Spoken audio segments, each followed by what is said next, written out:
Hello, good evening. তো আজকে সারাদিন খুবই বোরিং কেটেছে, ওই জন্য ভিডিও করে আলাদা করে তোমাদের এন্টারটেইন করতে পারিনি, তার কারণ কিছুই করার ছিল না বাড়িতে।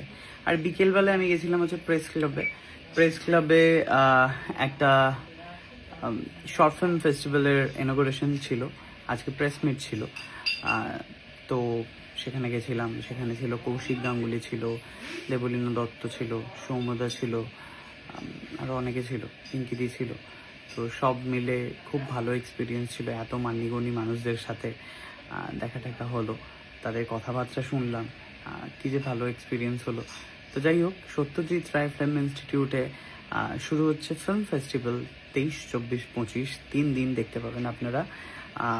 নতুন যারা ছবি বানাচ্ছেন 35 বছরের মধ্যে বয়সী, তাদের ছবি আপনারা দেখতে পাবেন, সেখানে দেখানো হবে শর্ট ফিল্ম। আমি ওখানে ইউথ অ্যাম্বাসেডর, তো ইউথকে রিপ্রেজেন্ট করছি আমি। তো এই হলো ব্যাপার। তো ওখানে ছিলাম আমি, আর ওখান থেকে আমাকে একটা ভীষণ সুন্দর জিনিস দিয়েছে। তো যা যা জিনিস দিয়ে আমি তো দেখাই সবাইকে। তো একটা যেটা, এই যে ব্যাগটা জাস্ট বানানো হয়েছে গাছের জন্য, ঠিক আছে? এর ভেতরে করে একটা গাছ দিয়েছে, গাছটাও ভীষণ সুন্দর, টপটা তো খুবই সুন্দর, মিষ্টি একটা গাছ দিয়েছে, এটা আমার বেশ ভালো লেগেছে। কাপের মতো টপটা। আর এখানে খুকু প্রচুর সোনার গয়না পরে দাঁড়িয়ে রয়েছে। মা এখানে কি টেনশনে চোখ মুখ ঢুকে কালো। কিসের টেনশন? ওই লোক টাকা পয়সা না দিবেন। কি লোক? লোনে কত টাকা? তাহলে মাসে 6,500 টাকা। হ্যাঁ, তো কি হয়েছে?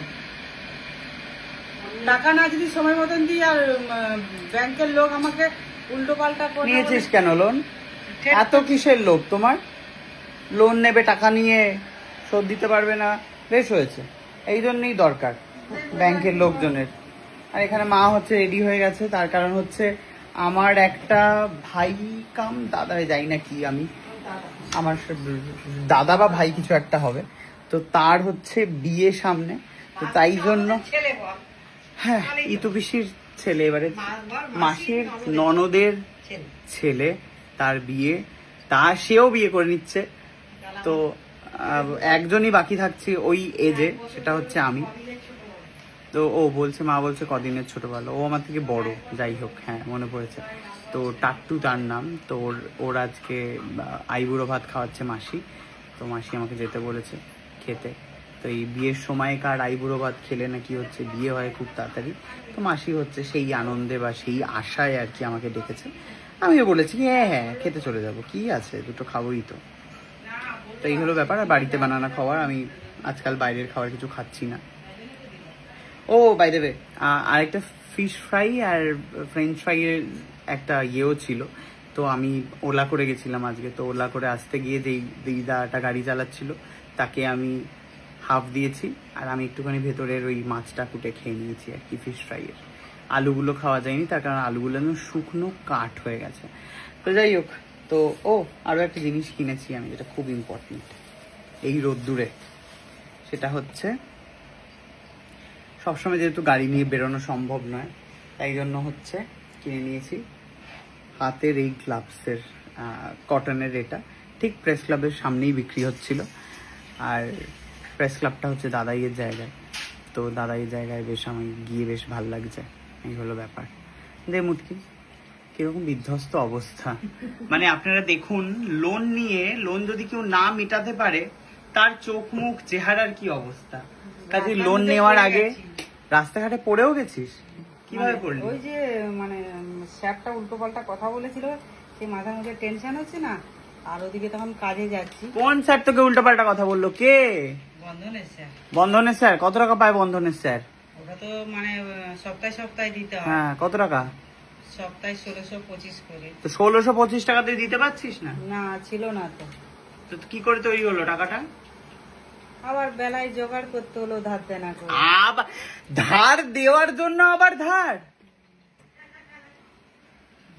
ওই টেনশনে না, এরকম ভাবে ঘুমাবে যাচ্ছি তো, ধারাম করে এইভাবে পড়ে গেছি। পড়লি? তো এই এত কিছু অভাব অনাটনের মধ্যে হাতের নখগুলো তো তোর ভাঙে না রে? হাতের নখগুলো দেখায়, আয় কাছে আয়। হাতের নখগুলো তো মানে কি করেছিস এটা? নেল পালিশ পরতে পারিস না? হেগে দিয়েছিস তো হাতে। আরে নেল পালিশ তো বসে গেছে। তো পড়েছিস কেন? 5 টাকার একটা কিনে নিতি। সেটা থেকে আমি আর কাকিমা কাচিয়ে কাচিয়ে দুজনে পড়লাম। ও মাও নেল পালিশ পড়েছে? এখন তোদের নেল পালিশ পরার পব্য চলছিল ওই ঘরে বসে। মা মনে হচ্ছে ছোটবেলার বান্ধবী পেয়েছে। হ্যাঁ, তা কি হয়েছে? ঢং দেখলে বাঁচি না। দেখলে কাকিমা বলছে ঢং দেখলে বাঁচি না, আর কাকিমা ছোটবেলার বান্ধবী পেয়েছে। তো এই হয়েছে ব্যাপার, আপনারা বুঝতেই পাচ্ছেন। এই যে আমি এটি তোমার বান্ধবী। লোন একদম নেবেন না, খুব সাংঘাতিক জিনিস। যদি শোধ করার লোন তখনই নেবেন যখন ব্যাংকের অ্যাকাউন্টে শোধ দেওয়ার মতো টাকা থাকবে, নাহলে লোন নিয়ে এই কুকুর মতো অবস্থা হবে। হ্যাঁ, লোনের জন্য আবার ধার নিয়েছে। মানে কি করে পারে একটা মানুষ? হ্যাঁ, এই ওকে, কুকুর ব্লগ শুরু করেছে, আমাকে রাখতে হবে। ওকে, বাই।